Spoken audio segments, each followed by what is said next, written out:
చంద్రబాబు నాయుడు గారికి పవన్ కళ్యాణ్ గారికి ఇద్దరికి కాళ్ళు కడిగి ఆ నీళ్ళు నెత్తి మీద జల్లుకుంటే అందరి పాపాలు పోతాయి. చంద్రబాబు నాయుడు గారు వల్ల ఏం పని అవ్వదో మన పవన్ కళ్యాణ్ వల్ల అందరికీ మేలు జరుగుతుంది అన్నారు.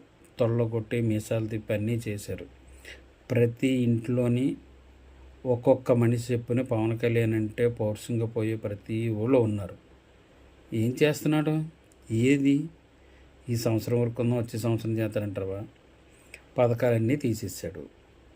ఓకే, కష్టపడి పని చేయాలన్నారు. పథకాలు తీసేసినప్పుడు ఆ డబ్బు అంతా ఏం చేస్తున్నాడు? తప్పు చేసిన వాళ్ళని ఎవరినన్నా క్షమించనన్నాడు. తప్పు చేసిన వాళ్ళు ఎవరున్నారు? ఏ కుటుంబాల్లో ఉన్నారు? లేని వాళ్ళ ఇంట్లో వాళ్ళకి తొక్క తీసేస్తారా? డబ్బున్న వాళ్ళ ఇంట్లో చాలామంది ఉన్నారు, పెద్ద పెద్దవాళ్ళు ఉన్నారు. అలా తొక్క నారా తీసేస్తే బాగుంటుందేమో అనిపిస్తుంది నాకు. కులం ఎత్తుతున్నావు. ఎందుకు కులం? నీ ఇంట్లో ఏ కులం ఉంది? ఏ మతం ఉంది? అలా అంటే మా ప్రజలకే కోపాలు వచ్చేస్తాయి, వెనకేసుకొస్తారు.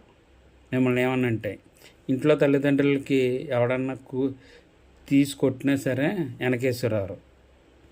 ఎందుకు వచ్చింది? ఎలా సచ్చివాడు అలా సత్తాడు, ఎలా బాధపడేవాడు అలాగే బాధపడతాడు. ఎవడ కర్మ ఆడదనుకుంటే మా సొమ్మంతా ఏం చేస్తున్నారు మీరిద్దరు కలిపి? మాది ఇంటి పన్ను అని, ఈ నీ పని అని, ట్యాక్స్లని, ఇవన్నీ ఆ డబ్బు అంతా ఏం చేస్తున్నారు? ఎవరికి ఇస్తున్నారు? ప్రజల మీద వసూలు చేసే డబ్బు ప్రజలకి పంచడం మంచిది. ఎవరో పోరం పోకులు సోమరపోతులు ఎవరో. మా ఊళ్ళంతా ఏంటంటే ఒకడో జై అంటే ఇంక అందరూ చేయది.